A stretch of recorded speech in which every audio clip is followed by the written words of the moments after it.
sa ating mga konsihal ay may kakayahang magmaneho tulad po ni Konsihal Jay Duno at Anthony Nuestro. Isa po sa kanila ang handang magdala ng sasakyan upang matiyak ang agarang pagresponde sa nangangailangan.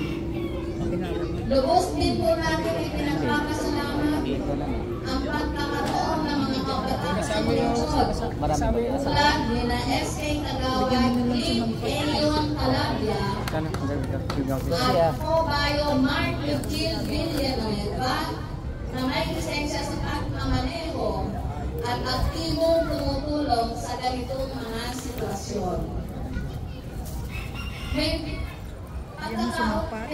Tuwing may pagkakataon din po, pusang loob din po ako nakikibahagi sa mga gawain hindi direktang sabok ng aking tungkulin tulad ng cleaning at Dennis. Sinika. upang mas